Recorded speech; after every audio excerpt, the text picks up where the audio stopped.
Bien, entonces, ¿cuál ha sido la finalidad de que los eucariotas desarrollen sistemas de endomembrana? Al parecer se debe a la profesionalización, digamos, que ha desarrollado la célula para poder poseer diferentes sustancias bioquímicas en ciertas áreas de su citoplasma. Porque si estuviese todo mezclado, difícilmente podrían llevarse a cabo los procesos metabólicos.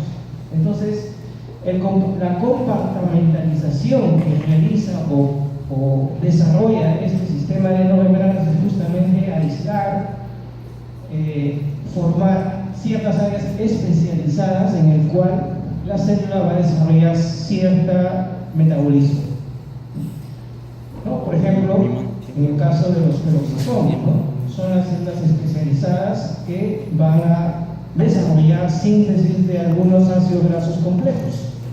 No ocurre esto en otras áreas de la célula. En el caso del sistema del retículo endoplasmático liso, ¿no? También solamente ahí se va a producir, por ejemplo, la síntesis de lípidos esteroideos, como el colesterol. No sucede en otros lugares. En los lisosomas vamos a ver una presencia alta de enzimas hidrolíticas que trabajan a pH ácido, y no sucede en otros lugares. Entonces, esta compartimentalización va a permitir una cierta especialización que tiene la célula para desarrollar sus procesos metabólicos. Entonces, esta es una imagen general de una célula en el cual vamos a ver en su interior justamente este sistema de endomembranas. Se les llama sistema de endomembranas porque una característica de todas ellas es que está formado justamente de membranas plasmáticas, o la llamada unidad de membrana que les mencioné. Esta es una microfotografía electrónica en la cual se ven justamente estas áreas oscuras que van a ser impregnadas con tetróxido de osmio, y por lo tanto se observan zonas oscuras que representan justamente la bicapa lipídica. Fíjense ustedes, por ejemplo, acá en este caso, esta es probablemente sea un lisosoma, y se ve esa bicapa lipídica, ¿no? Y acá vemos varias de estas estructuras que representarían el retículo endoplasmático. Solamente este sistema de endomembranas pudo observarse con el desarrollo de la microscopía electrónica. Antes de eso no se podía saber, solamente se podía pensar que existía algo, ¿no? Los trabajos de Golgi, por ejemplo, ¿no? Se pensó que deben existir ciertas estructuras internas que no se podían observar, que la microscopía electrónica posteriormente sí. Acá vemos otra estructura un poco más detallada, en el cual se observa que el sistema de endomembranas aparentemente nace desde el núcleo, porque el núcleo también pertenece o es parte del sistema de endomembranas, ¿no? Si ustedes ven acá, la envoltura nuclear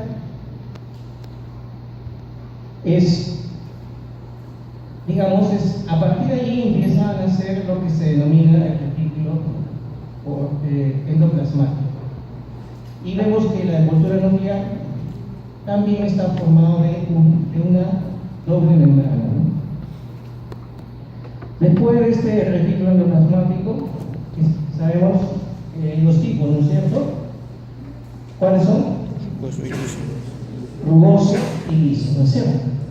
El rugoso generalmente está más cercano al núcleo porque es donde se encuentran los ribosomas.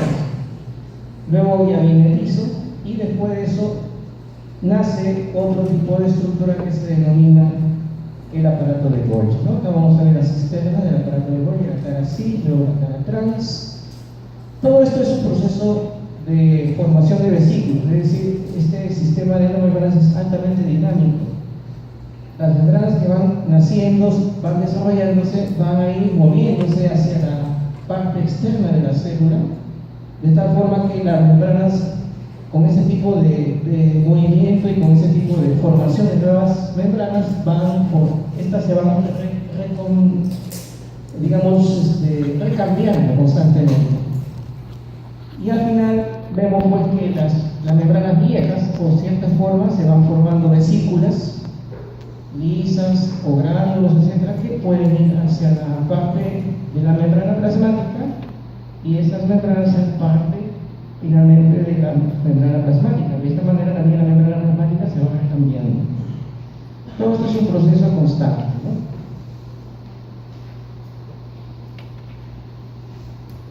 Entonces, ¿cuáles las funciones finales de un sistema de membranas?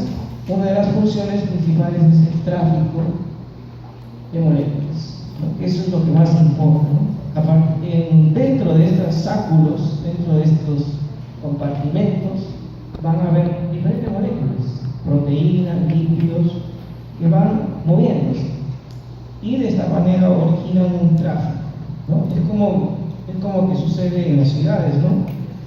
Los camiones serían, digamos, las organelas que se van moviendo, y dentro de cada camión hay una carga que va transportando cada uno de los camiones, ¿no? Es algo parecido. Y una de las ventajas que tiene este tráfico es que se pueden fusionar entre sí. Un lisosoma con otro lisosoma se pueden funcionar de tal forma que la carga que contiene cada una de ellas se combinan, ¿no? Se combinan, y de esta forma van interactuando moléculas. Si hay enzimas en una vesícula, se interacciona, por ejemplo, con otra vesícula que contiene los sustratos, y se desarrollan los productos. Parte de todo este sistema de membranas entonces está conformado de varios, ¿no? Tenemos, por ejemplo, el endoplasmático, que es parte del sistema de membranas, el aparato de Golgi, los endosomas, los lisosomas, los microcuerpos, y también obviamente la envoltura nuclear. Todo eso es el sistema de membranas. Es otro dibujo para ver justamente todo este sistema de membranas, muy complejo, que, como les decía, solamente podemos observarlo a través del microscopio electrónico. Cuando ustedes hicieron la práctica para observar células epiteliales, por ejemplo, ustedes hicieron un raspado de epitelio bucal, vieron solamente núcleos que se tenía intensamente en el sur, y ese plasma lo veían como algo celeste, pero no veían nada más, porque no se puede observar, es invisible a nuestros ojos, solamente lo podemos ver a través del microscopio electrónico. El profesor Kleber le decía, acá va a ver la vacuola, y algunos alumnos me decían, profesor, no veo la vacuola, porque no se puede ver, es invisible.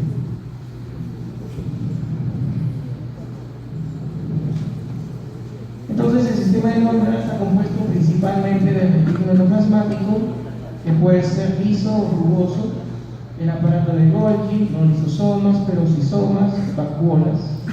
Y bueno, acá hay que incluir también la envoltura nuclear. Fuera del sistema de membranas no se considera, por ejemplo, a las mitocondrias, no se considera. En el sistema de membranas no está presente las mitocondrias, tampoco los cloroplastos. ¿Cuáles son las funciones del sistema de membranas? Principalmente la maduración de proteínas, la síntesis de oligosacáridos, la síntesis, en el caso de vegetales, síntesis de la pared celular a través de la síntesis de celulosa, diferentes metabolismos que pueden ocurrir en su interior, ¿no? Síntesis de proteínas, degradación de proteínas, síntesis de polisacáridos como el glucógeno, transporte, etc., ¿no? Todo eso representaría las funciones del sistema de membranas. Como les decía, el sistema de membranas lo que hace es compartimentalizar.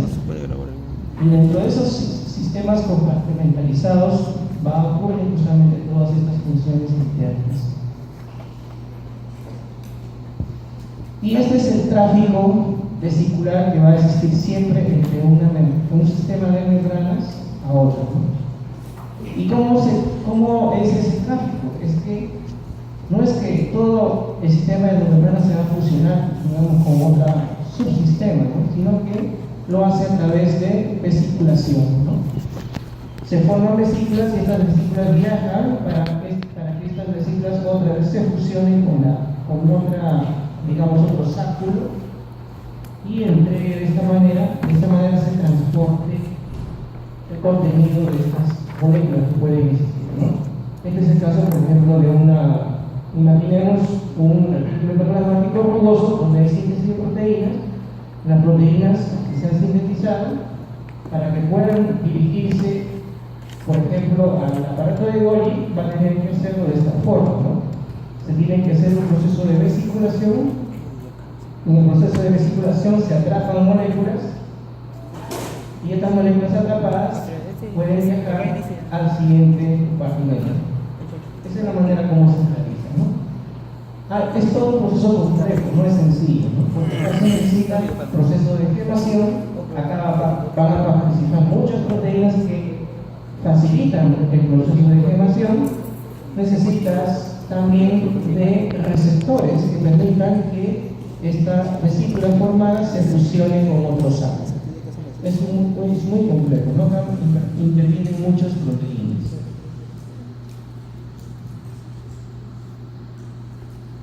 Entonces, viendo desde ese punto de vista, el tráfico vesicular se clasifica en, digamos, una vía biosintética y una vía endocítica. La vía biosintética o secretora también a su vez se subdivide en vía constitutiva y vía regulada, ¿no? Como su nombre señala, la vía constitutiva es un proceso continuo, no necesita de señales celulares, es un proceso continuo, mientras que la vía regular sí necesita de señales. La célula necesita que alguien la induzca a que se produzca el proceso de tráfico vesicular. La vía endocítica es un proceso contrario, ¿no? Mientras que la vía secretora normalmente es desde dentro hacia afuera, la vía endocítica generalmente es desde fuera hacia adentro, ¿no? Entonces, en general, ¿cómo se clasifica este tráfico vesicular?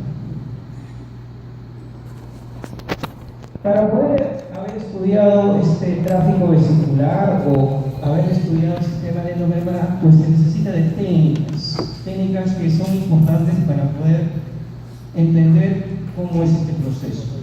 Entonces ahora voy a describir algunas de las técnicas que se utilizaban. Una de ellas es la autorradiografía, ¿no? Que se desarrolló a principios de los años 30, 1930, más o menos por esas fechas. ¿En qué consiste? Generalmente consiste en el uso de algunos elementos radioactivos que existen en la naturaleza, como el tritio, como el yodo 125, ¿no? Que cuando se desintegra emite una fluorescencia, ¿no? Normalmente rayos gamma, generalmente, ¿no? Y cuando se destruye este componente, entonces estos rayos gamma que son liberados pueden ser detectados por algunas emulsiones.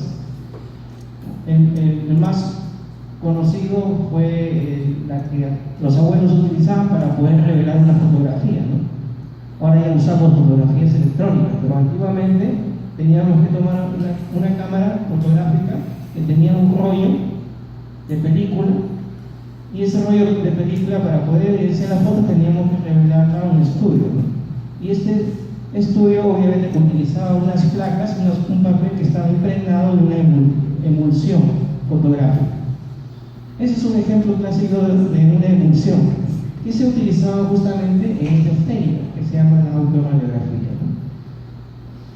Entonces, este tipo de técnica fue muy importante porque gracias a ello se pudo, combinado con la microscopía electrónica, se pudo detectar sustancias, ¿no? Que podían moverse, o se observaban, ¿no?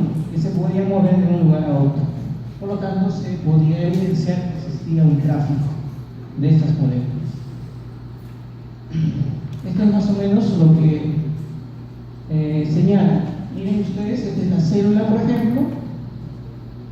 Imaginemos en un momento dado, a esta célula se le incuba con una sustancia radioactiva. Entonces la célula, esa sustancia radioactiva ingresa a la célula y la célula la capta. Digamos que esa sustancia radioactiva era, por ejemplo, un aminoácido, y ese aminoácido era utilizado en la síntesis de proteínas. Cuando se sintetizaba la síntesis de proteínas, obviamente esta proteína tenía ese aminoácido con esa sustancia radioactiva. Entonces lo que se hacía era lo que se llama pulso en casa, ¿no? Es decir, en cada cierto tiempo se fijaban diferentes células, a los 3 segundos, a los 10 segundos, a los 20 segundos, ¿no? Y en cada uno de esos tiempos se le colocaba la placa fotográfica, ¿no? Entonces se observaba pues, que esas sustancias reactivas no permanecían siempre en ese mismo lugar, sino que en cada tiempo se veía que ya tenía otro lugar diferente, ¿no?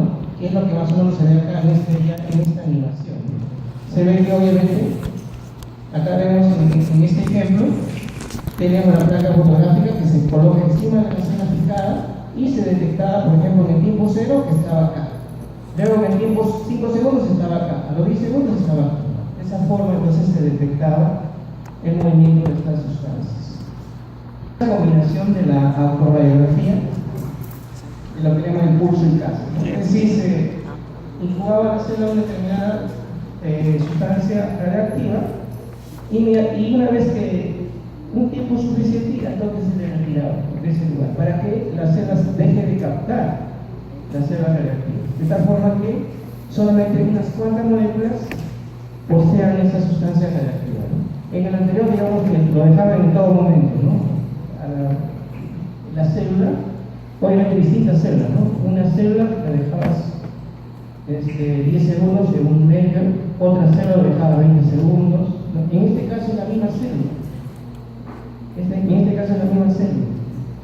Digamos que esta célula un tejido que podías colocar en un medio de cultivo con una sustancia reactiva, la retirabas inmediatamente para que deje de captar esa sustancia reactiva y pequeños trocitos de ese tejido las fijabas en ciertos tiempos, ¿no? Y de esta manera se observaba igual lo que se veía en el anterior, en el anterior diagrama, ¿no? El movimiento de estas moléculas.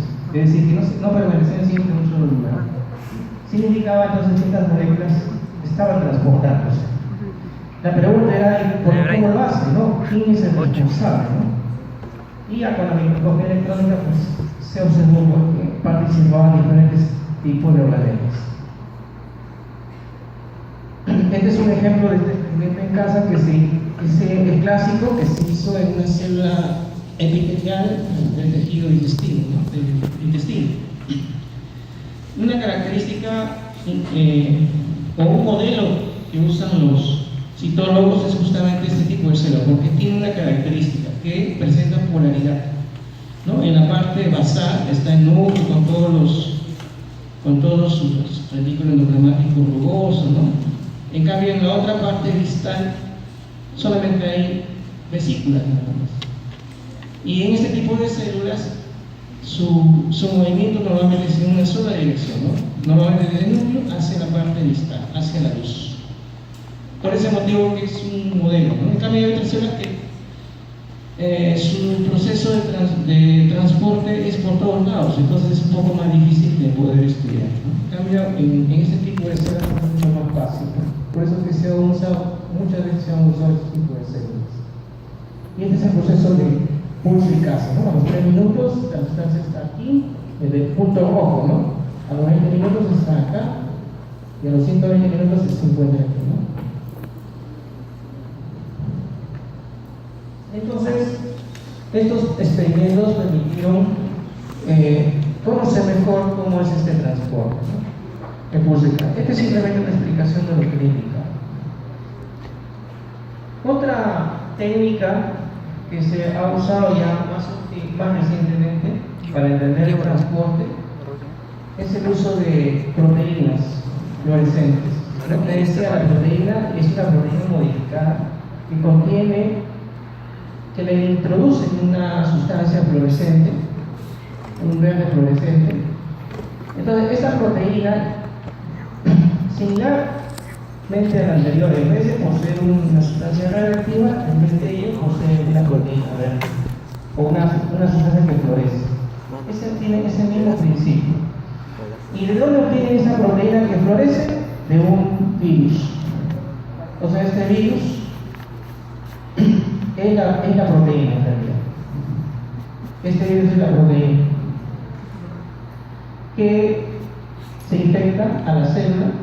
Este virus contiene este gen, le llaman gen GFP, que es el que se introduce dentro de la célula y de esta forma vemos cómo es el proceso de transporte, ¿no? Al principio se encuentra en el aparato de Golgi, luego todo en el líquido endoplasmático, etc., ¿no? Y luego se ve en la periferia, ¿no? Ese tiene el mismo principio, solo que este tipo de método se utiliza para no matar a la célula. En el anterior sí se le mataba, ¿no? Se le tenía que fijar, en cambio en este no. Entonces de esta manera se puede observar al microscopio de fluorescencia en todo momento, en la misma célula, y se puede colocar un video, una cámara de video, y puede estar 20 días tomando el video, ¿no? Y se puede ver cómo es el proceso de movimiento, ¿no? Y la otra técnica es un poco ya más destructiva, vamos a decirlo así. Son técnicas bioquímicas que se llama fraccionamiento celular, ¿no? Lo que hace es a las células se las tienen que romper por homogenización y por proceso de centrifugación diferencial se van separando las fracciones de este homogenizado en diferentes vesículas hasta llegar finalmente a microsomas, ¿no? Son los microsomas finalmente los que se estudian.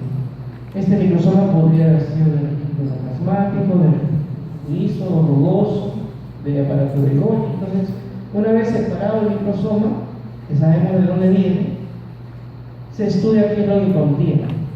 De esta manera se sabe por qué es lo que contiene cada sistema de neuronales.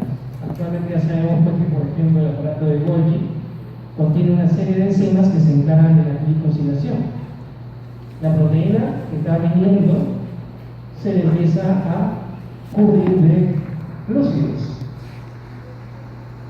En el caso del líquido endoplasmático liso, sabemos que es una zona donde se produce las proteínas se le agregan líquidos, algunos ácidos grasos, o se sintetizan simplemente ácidos grasos. En el aparato rugoso sabemos que es donde se desarrolla o nacen las proteínas a partir de los ribosomas. Entonces, gracias a estas técnicas de fraccionamiento celular que conocemos más o menos la naturaleza bioquímica que contiene cada compartimento, ¿no? Con esta técnica. Esto es una microfotografía electrónica de los microsomas, ¿no? Cómo se ve el microscopio electrónico. Y otra técnica que se ha usado para estudiar estos sistemas de membrana es los sistemas libres de células. Esto principalmente para poder manipular la formación de proteínas que van naciendo, ¿no? ¿En qué consiste eso? Consiste justamente, como dice su nombre, ¿no? Se forma o se desarrolla un sistema celular no vivo, sino es un sistema celular in vitro. Lo que se hace es se fraccionan las células, se les agrega luego de ese fraccionamiento RNA de transferencias, aminoácidos, ribosomas y algunos factores proteicos. Y como los ribosomas son parecidos en cierta manera a los virus, no quiero decirlo que están estrechamente, sino en el sentido de que los virus, por ejemplo, si tú mezclas sus componentes virales, proteínas, que es la cápsula, ¿no? Más algunas sustancias, lo mezclas ahí y automáticamente se autoensambla. Ese autoensamblamento, por ejemplo, es característico de los virus. Algo parecido sucede con los ribosomas, ¿no? Los ribosomas presentan una unidad pequeña y una unidad grande. Estos ribosomas, si están separados de las unidades, las agregas en un medio, ellos mismos también se autoensamblan. Tienen esa propiedad. Entonces, lo único que hay que hacer es que tengamos buenos ribosomas que contengan todos los ingredientes para la síntesis de proteína, y in vitro se pueden crear proteínas.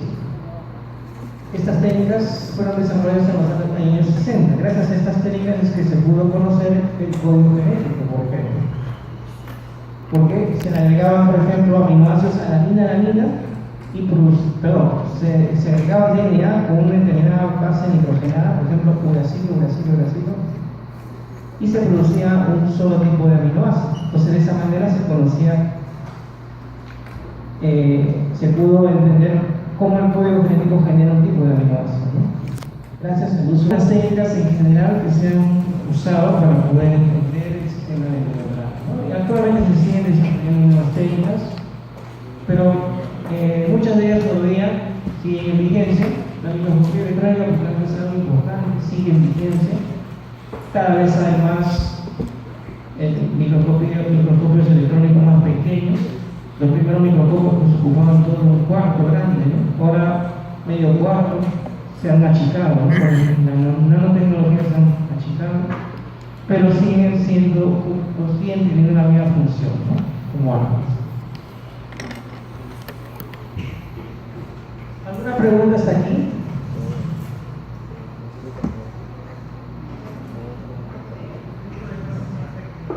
¿Cómo? Claro, es una técnica, es parte de la... Obviamente vas a emplear varias herramientas, ¿no? Cultivos celulares, vas a aplicar microscopía electrónica, vas a aplicar procesos de identificación histológica, o sea, una serie de herramientas, ¿no? Para que generes una técnica. Vamos a estudiar ahora el retículo plasmático.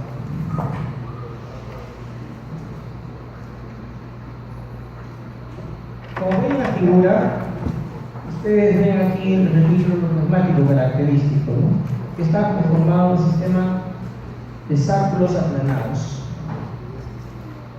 Sacros aplanados que se van doblando en cierto trecho, ¿no? De cierto trecho, formando estos sacros, y el cual pueden poseer en la parte externa los ribosomas que se pegan, ¿no? Y por lo tanto este retículo se va a denominar retículo endoplasmático rugoso o granular, ¿no? Acá es otra figura de este retículo endoplasmático. Como vemos aquí, vemos que es continuo, no está individualizado, sino que se continúa constantemente entre sacro y sacro.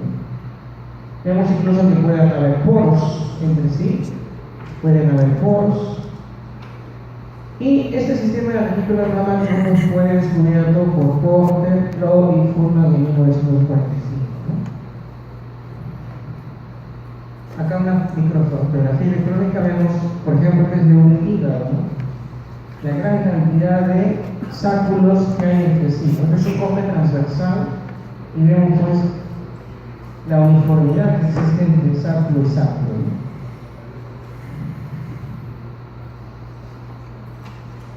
El retículo endoplasmático rugoso se debe justamente a la presencia de ribosomas, y la forma más o menos que posee es más o menos sacos aplanados que se llaman cisternas.